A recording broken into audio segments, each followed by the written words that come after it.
And I come to realize, obviously Scooby-Doo's going to have a favorite wrestler, but Sin Cara? Come on. Well, at the time they wrote that, Sin Cara was big, and he wasn't Cena. And they were trying to just create him. Right. Just trying to create him. It was just a push. Well, they already did. When I saw that, when I actually saw that and was able to get the download of that Scooby-Doo cartoon, I couldn't wait to pass it along to Chuck just to see what he thought of it.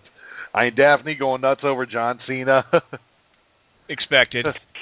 It's creative. It was creative, no doubt. No doubt it was creative, but hey, yeah. It did well enough. They did a second one. They've got a second Scooby-Doo coming out? It's already out. They did a second Scooby-Doo WrestleMania. Awesome. So that's pretty cool that they're able to do that. But I think it's funny who's doing the voice of Velma. It's Mindy Cohen. I don't know about the Flintstones one, though. The Flintstones one was a bit strange. Yeah. CM Punk saying he was the best in the prehistoric world. That was probably the best thing that they had in the script. And that was probably the best you'll ever see of CM Punk, who I always thought was, A, extremely overrated. B, once again, it was the Daniel Bryan small guy novelty act. CM Punk, in my opinion, Seth Rollins, one of the reasons why Seth Rollins annoys me so much is because he just reminds me so much of CM Punk, and it's almost like he's put there in that situation. The difference is, though, he didn't need Paul Heyman standing next to him to be a heel. And he didn't turn the belt irrelevant. CM Punk made the title irrelevant. It wasn't, when he had the belt, it wasn't even a headliner of pay-per-views. No. He had the belt, and he had that belt, I think, for, he had it for 14 months or something like that, 13 and a half months. From the time he won the championship till the following December, he did not headline a pay-per-view. And the only reason he came off at all as a villain was he was standing next to Paul Heyman. Yeah. For a guy who he won the title in 2011. He won the title in 2011, and he wasn't in the main event of a pay-per-view until September of 2000, and I think it was 12. 13, yeah. Like, come on. Like, you're the champion. Whatever happened to main events being for the championship? Well, turn the belt irrelevant. Let's go one step further about the belt. I think that's why you saw Daniel Bryan, the Intercontinental Champion, because they wanted to make that belt what it used to be back in the, especially back in the 80s and 90s. It was one of the most popular. And that's one thing I got to say about Cena is he's making that belt, the other belt, the U.S. Championship, look good. I mean, this open challenge has been a great thing. It's been entertaining every time. It's been great because you're seeing the belt defended. You're seeing titles that deserve to be defended being defended more, and I really like that. Look who's coming out to face him now. It's all guys out of NXT. It's all the young, hungry kids. He's passing the torch, much like The Undertaker did with him. And it's working, and I really appreciate that. That's where, I am a Cena fan in that aspect. Do I care for his character? Hell no. He's I don't think any schmo can play the good guy. Is he funny? Hell yes. There's very few in the business as funny as John Cena. His one-liners are great. What about my one-liners? He's on camera, you're not. That's what we're talking about. I know that. I'm working on that. When John's I'm one of those people behind that proverbial closed door that does all the politic reviewing that nobody ever sees. Yeah. John's out there entertaining every time, whether you're cheering him or booing him, and half the people that are booing him are just waiting for the comeback. That's why they're booing him. They want the comeback, not because they hate him. It's like the people that turn on their cell phone, kill their cell phone batteries for Bray Wyatt. They just want to be part of the show. Bray Wyatt is a creative character. He's probably more creative than his father ever was. Yeah, but that's not saying a hell of a lot. I mean, I'm sorry, but you ever notice they almost never gave him the mic? Oh, man. He was always give the other son the standing mic behind more than Ted give it to him. DiBiase. Could use a mic. Jimmy Fallon's doing stuff with Pitbull now. Yeah. I'm reading this article here. Apparently Jimmy Fallon is doing stuff with Pitbull. Oh, my. Pitbull is one of these overrated celebrities that is just talked about way too much. I don't even know who the hell he hype. is. What? I don't even know who the hell he is. Thank you. I'm glad somebody doesn't know who Pitbull is. Mr. 305. Apparently he was big friends with The Rock, Dwayne Johnson. So he can't be that great if you don't even know who he is. Yeah. And I've seen this guy perform live. Pitbull is not as entertaining as what people are giving him credit for. He's another celebrity that needs to go away. No, him and Candy Ass West? Oh, yeah.